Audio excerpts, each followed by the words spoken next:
What is going on, guys? Welcome to my channel, The Brand Lab. We are here to talk about funnels, and specifically why yours is either underperforming or not bringing in enough conversions. Or maybe you want to create your first funnel and you want to try to avoid some common problems that people run into. Whatever it is, I'm about to tell you what the number one problem that most people have when it comes to funnels. Before I do that, I'd like to say a quick story about everything that has gone wrong with me recording my second or third episode today. I'm Rez. I am the founder and chief brand officer of a creative agency, and today I set up my tripod, as you see, everything was good. I came outside and all I see is my man. This fucking guy is fucking up my video, bro. So I came back inside, but I was already amped to shoot this video. You know, I've been thinking about it all freaking day long, because obviously overthinking, that is the killer of everything. But anyway, eventually I come outside and then I'm shooting the video. It's going wonderfully. I finish, I come around, and all I see is that the video has not recorded,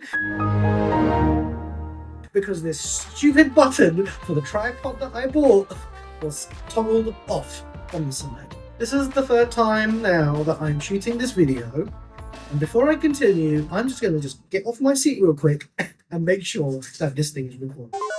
Good, it is. And now let's just hope the sound from this lav is also coming through nice and clear, because if it's not, I don't care. Alright, I'm going to shoot YouTube episode regardless. Alright, so let's dive into it. Funnels. Number one reason why your funnels are likely underperforming is because you, my friend, have misunderstood one very important thing. What is it? Searcher intent. Alright, what is searcher intent? Searcher intent ultimately is what motivates somebody to perform the search. Are they looking to learn? Are they looking to buy? Are they looking to compare? What are they trying to do? Now this wind is blazing. I really hope the sound is coming through. Alright, and I'm going to give you an example to show a couple of examples actually when searcher intent has kind of gone wrong.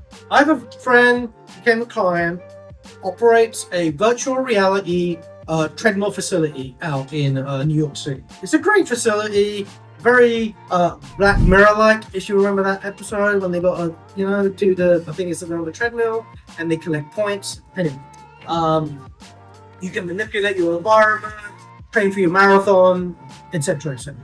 All right, so they were ranking for treadmills near me.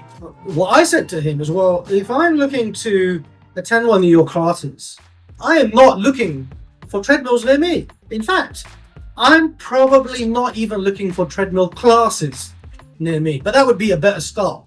What I'm more likely looking for are things like best fitness classes in New York City to lose body fat, best fitness classes to train for my first marathon. All right, these are now closer examples to searcher intent, and our goal as the business owner is really to put our searcher hat on and think in our customers' shoes. So that way, when we're creating offers, when we're creating blogs, ebooks, ads, we're making sure that we're right on target. Because if we misunderstand searcher intent, basically throwing money at the wall and hoping that something sticks. Which now brings me to example number 2.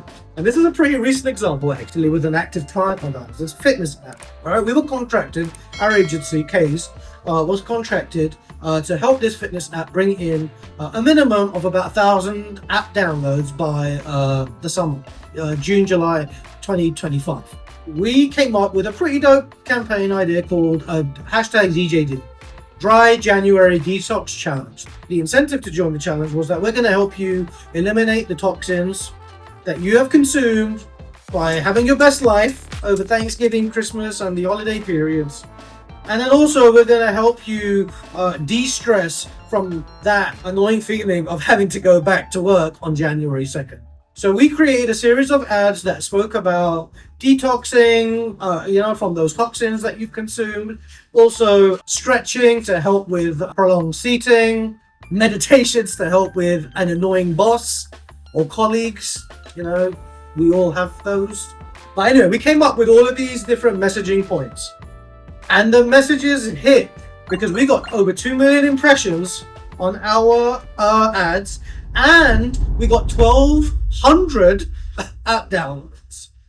We managed to hit our 6-month goal in about 3 to 4 weeks because we understood searcher intent through our campaign. Now, there are 2 aspects to this. One is obviously the deployment of the paid ads, the blogs that we wrote, the emails, so on and so forth. The other aspect was actually physically shooting the campaign. Now, we were not contracted to shoot the actual training program for the Dry January Detox Challenge. What ended up happening is when the client actually shot the challenge, nowhere did they mention detoxing from the toxins or stretching or meditations from annoying bosses or all of these things that we came up with. So there was a strong disconnect between what users thought they were going to get versus what they actually got. As a result, we actually went back to the client and asked if we could shoot the programs for future campaigns. He agreed, but that's neither here nor there. The point is that this often happens. There's a disconnect between sales and marketing teams and client servicing teams, let's say. We need to ensure that all of those 3 things are singing in harmony. Otherwise, it's going to be a very disjointed customer experience. And as a result, whatever funnels and things you created are likely going to fall on deaf ears. All right. Now, I'm going to give you a few tools, 3 tools in particular, to help you understand searcher intent better. All right. The first is Google Analytics. Okay. You should have Google Analytics installed on your website. All right. If you don't, I'm going to put a link in the comment section so that you can do it. All right. Google Analytics is going to allow you to track user behavior, the user behavior of people that are actually coming to your website. So that way you can start to make some informed decisions around what pages maybe these individuals are hanging about the most on. Or maybe you're looking at the demographics and noticing that there's more of an overweighting towards women versus men, or the opposite. But either way, use the data that you get from Google Analytics so that way you can understand what your actual users are interacting with on the website. All right, that's number 1. The second tool is, I wish we created it, but we didn't. HubSpot, which is my favorite marketing resource of all time. HubSpot has a Make My Persona tool, which forces you to think about your audience strategically and come up with respective pain points. I'm going to link that for you below in the comments as well. And then the third tool is also by Google, and it is Google Keyword Explorer. Okay, it's a free tool. In fact, all of the 3 tools that I just mentioned are completely free. And Google Keyword Explorer is going to let you punch in keywords and see what the overall competition is of that keyword, what the overall search volume is of that keyword, and what the year-on-year change has been. Now, you want to find keywords that have low competition, a monthly search volume or MSV of at least 100, and ideally one that is trending positively, so where the year-on-year percentage is in the green, right, versus it being a flat 0%. Right, use those 3 resources so that way you can start to intelligently reverse searcher intent. Okay, now I'm going to pause it right here. This is, again, as I mentioned, my 2nd or 3rd video. It would really mean a lot to me if you could do 3 things. 1, just comment below, tell me if you liked the video, or if you didn't like the video, or what you would like to see more of. Right, so that way I can create content that will actually keep you guys engaged. Number 2, please hit the thumbs up button And then lastly, subscribe.